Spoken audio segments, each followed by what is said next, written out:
Nessa girl, you gotta forgive me.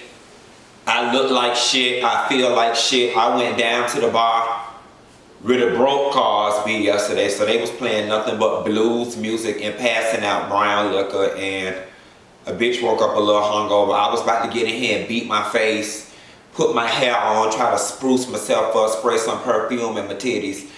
But watching Black Ink Crew mix with the liquor that's left in me from last night, it's got me feeling so emotional. Like, I just spent like 6 minutes on the sofa just crying with and for Genesis. And I'm like, okay, I got a phone full of notes, and I'm like, I don't know if I want to talk about the show or just talk about that. The shit got me feeling sad, so let me just say what I want to say, and then I'll talk about that.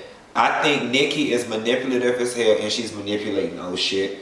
Who lies about having children? Yeah, I don't want to talk about none of this.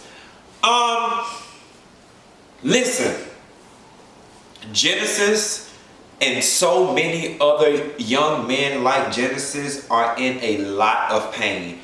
We live in a society that tells black men they are not allowed to cry. They are not allowed to be emotionally vulnerable. They are not allowed to have feelings. And that's why a lot of these men grow up to be firecrackers. Like that earlier scene a couple episodes ago when he met up with Scott and he was angry and he was lashing out. That is not normal. That is somebody who's got a lot of undealt with pain. And I'm going to tell you something. I think I understand Sky's position.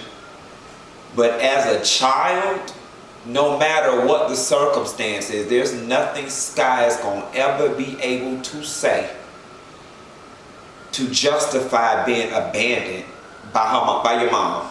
There's never going to be any true explanation. Then, to his credit,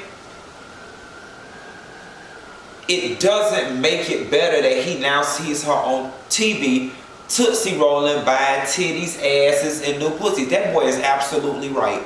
And I'm of the belief that Sky's priorities were in the wrong place. Like, I feel like, okay, you left your kids behind because you couldn't provide for them financially, you didn't have the means and resources, but when you began to get them, why didn't you reach out to them? That boy is absolutely right. I'm sitting in jail right now, not because of you, but partly because of the way the cards felt as a result of me being abandoned and going to foster homes and adopted, so on and so forth. So yeah, I'm looking at you like it's partially your fault that I'm back here, and that I have no one to call at this moment, and the lady that I should be able to call is on TV getting fucked out, sucked out, mudded out, jugged, poked, prodded, pinned, and pulled. I'm fucked up.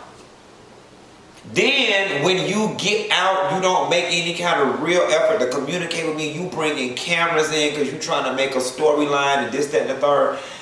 Like, yeah, that, I weeped with that boy. I feel really bad for him. I'm sorry, y'all, that this video can't be more cohesive and more this, and some of y'all might find it boring, but it just really sent me to a very dry and very vulnerable and emotional place. And what I also got from Genesis was that he lacks strong black male figures in his life. Because do you see how after he got over the initial meeting with C's was able to disarm him.